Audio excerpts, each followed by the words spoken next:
Welcome back to கிரன்ச்சாலஜி. இன்றைக்கி நம்ம இட்லி தோசை அப்புறம் சாதத்துக்கு இது எல்லாத்துக்குமே ரொம்ப சூப்பரான ஒரு கோழி குருமா, அதாவது சிக்கன் குருமா எப்படி செய்கிறதுன்னு பார்க்க போகிறோம். இந்த ரெசிபி செய்கிறதுக்கு நம்ம ஃபஸ்ட்டு ஒரு கறி பேஸ் அரைக்கணும். அது ஒரு மசாலா.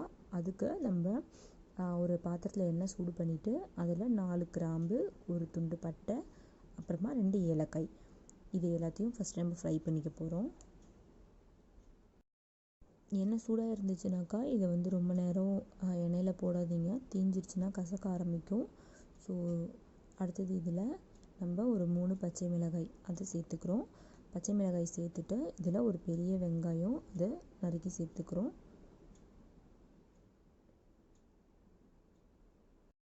வெங்காயம் லேசாக வதங்கினதுக்கப்புறமா நம்ம இதில் இஞ்சி பூண்டு சேர்க்க போகிறோம். இஞ்சி ஒரு 1 இன்ச் அளவுக்கு எடுத்து அதை பொடியாக கட் பண்ணி சேர்த்துக்கிறோம். அடுத்தது இதில் பூண்டு சேர்க்க போகிறோம். பூண்டு பார்த்திங்கன்னா 10லேருந்து 15 பல் பூண்டை உரித்து சேர்த்துக்கிறோம். இது எல்லாத்தையும் சேர்த்துட்டு எண்ணெயில் நல்லா வதக்கி விட்டுக்கலாம். அடுத்தது இதில் ஒரு சின்ன சைஸ் தக்காளி, அதையும் பொடியாக நறுக்கி சேர்த்துக்கலாம். இப்போ நம்ம இதில் சேர்க்குறது எதுவுமே முழுசாக வதங்கணும்னு இல்லை, எண்ணெயில் லைட்டாக வதங்கினா போதும். இப்போ எல்லாமே நல்லா வதங்கிடுச்சு. இந்த சூட்லேயே நம்ம என்ன பண்ண போகிறோம் அப்படின்னாக்கா, கொத்தமல்லியோட விதைகள் சேர்த்துக்க போகிறோம். இது 1 ஸ்பூன் அளவுக்கு சேர்த்துக்கிறேன். அதையும் சேர்த்துட்டு இந்த சூட்லேயே வதக்கி விட்டுருங்க. அடுப்பு ஆஃப் பண்ணிவிட்டு சேர்த்துக்கோங்க. அடுத்தது இது கூட சோம்பு, இதெல்லாம் சூட்டில் சேர்ந்து வதங்கும் போது உங்களுக்கு ஈஸியாக அரைப்பட்டுரும். அதுக்காக தான் வதக்கி விட்டுட்டு இதை ஃபேனில் நல்லா ஆற வச்சு எடுத்துக்கோங்க. இப்போது மிக்ஸி ஜாரில் ஒரு 3 ஸ்பூன் அளவுக்கு தேங்காய் துருவினது, அடுத்தது இது கூட நம்ம பொட்டுக்கடலை சேர்த்துக்கிறோம் 2 ஸ்பூன் அளவுக்கு. பொட்டுக்கடலை பார்த்திங்க அப்படின்னாக்கா இது நல்ல ஒரு திக்னஸ் கொடுக்கும் நம்ம குழம்புக்கு. அதே மாதிரி இது கூட நம்ம கசகசா சேர்த்துக்கிறோம். கசகசா ஒரு 1/4 ஸ்பூன் அளவு சேர்த்துக்கோங்க, சரியாக இருக்கும்.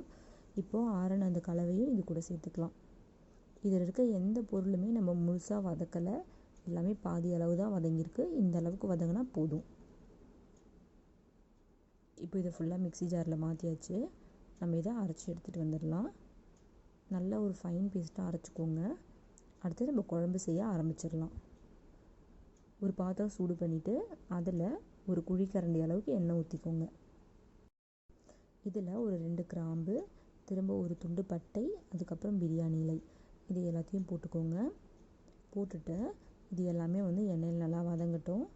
வதங்கினதுக்கப்புறமா இதில் நம்ம 2 வெங்காயம் சேர்த்துக்க போகிறோம்.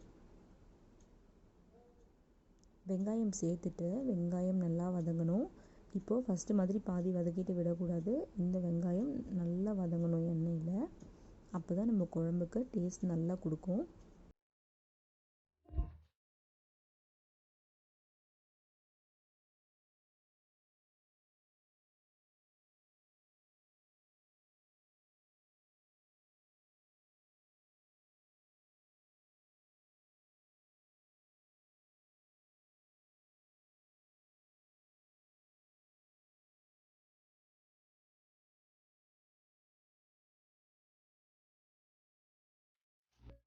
இப்போது வெங்காயம் நல்லா வதங்கி வந்துருச்சு. வெங்காயம் நான் வதங்கும் போது இது கூட நான் 2 பச்சை மிளகாயும் சேர்த்துக்கிட்டேன்.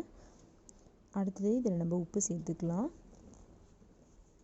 உப்பு தேவையான அளவு உங்கள் டேஸ்ட்டுக்கு ஏற்ற மாதிரி சேர்த்துக்கோங்க. உப்பு சேர்த்துட்டு அடுத்தது இது கூட நம்ம மஞ்சள் தூள் சேர்க்க போகிறோம். மஞ்சள் தூள் ஒரு 1/4 டீஸ்பூன் அளவுக்கு சேர்த்துக்கோங்க, சரியாக இருக்கும்.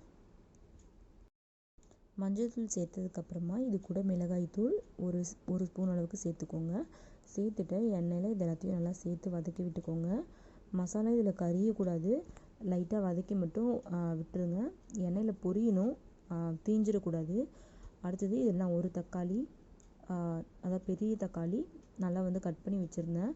அதாவது நீங்கள் மசாலா போட்டு அது கரியறதுக்கு முன்னாடி தக்காளி போட்டுட்டிங்கன்னா இதில் இருக்க ஈரப்பதம் ஈக்குவல் ஆகிடும். அடுத்தது தக்காளி வதங்கினதுக்கப்புறமா இது கூட நம்ம சிக்கன் பீசஸை சேர்த்துக்க போகிறோம். நான் இன்றைக்கி 250 கிராம் அளவுக்கு சிக்கன் எடுத்திருக்கேன். அதை நல்லா வதக்கி விட்டுக்கோங்க. அதாவது தக்காளி பார்த்திங்கன்னா சிக்கன் வதங்கும் போதே தக்காளியும் சேர்த்து வதங்கிடும். அதனால் அது ரொம்ப நேரம் வதங்க வேண்டியதில்லை. இப்போது சிக்கன் நல்லா வதங்கி அதில் இருக்க தண்ணியெல்லாம் வெளியில் வரணும், ஜூஸ்லாம் அதெல்லாம் வர அளவுக்கு நல்லா வதக்கி விட்டுக்கோங்க, எண்ணெய் அந்த மசாலா கூட சேர்த்து. அடுத்தது நம்ம அரைச்சி வச்சுருக்கோம் இல்லையா அந்த கறி பேஸு, அதாவது அந்த மசாலா, அதை இது கூட சேர்த்துடுங்க.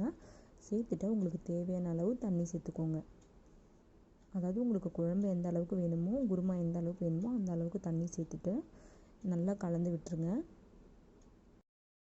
இந்த ஸ்டேஜில் உங்களுக்கு எந்த அளவுக்கு உப்பு வேணுமோ உப்பு செக் பண்ணிவிட்டு மூடிட்டு ஒரு 15லேருந்து 20 நிமிஷம் இந்த குழம்பு நல்லா கொதிக்கணும். இப்போது நம்மளோட குருமா ரொம்ப ரொம்ப டேஸ்ட்டாகவும் வாசனையாகவும் இருக்கிறதுக்கு ஒரு சீக்ரெட் டிப்பு. இதில் 2 பச்சை மிளகாய், அதாவது நம்ம முன்னாடி சேர்த்ததெல்லாம் கணக்கில்லை, குழம்பு கொதிக்கும்போது 2 பச்சை மிளகாய் சேர்க்கணும். அடுத்தது கருவேப்பிலை, இது ஒரு கொத்து அளவுக்கு அதையும் சேர்த்துக்கிறேன். இதுதான் நம்மளோட சிக்கன் குருமாவோட 2 சீக்ரெட் இன்க்ரீடியண்ட். இந்த மாதிரி கொதிக்கும் போது இதை 2த்தையும் சேர்த்திங்க அப்படின்னா இந்த குருமாவோட வாசனையும் டேஸ்ட்டும் ரொம்பவே சூப்பராக இருக்கும். கலந்து விட்டுட்டு இதை நல்லா மூடி போட்டு கொதிக்க வச்சுருங்க. இப்போது 20 நிமிஷம் போல் ஆயிடுச்சு. லாஸ்ட்டாக இதில் மல்லித்தழையும் புதினா தழையும் சேர்க்குறேன். சேர்த்துட்டு திரும்ப ஒரு 1லேருந்து 2 நிமிஷம் நல்லா கொதிக்க வச்சுக்கலாம். நல்லா கொதிக்க வச்சிட்டிங்கன்னா அவ்வளோதான், நம்மளோட சிக்கன் குருமா ரொம்ப ரொம்ப சூப்பராக ரெடி ஆகிடுச்சு.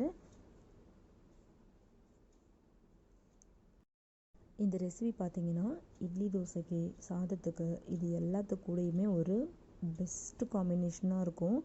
கண்டிப்பாக நான் சொன்ன அளவில் இதே மாதிரி எல்லா சீக்ரெட் டிப்பையும் ஃபாலோ பண்ணி வீட்டில் செஞ்சு பாருங்கள்.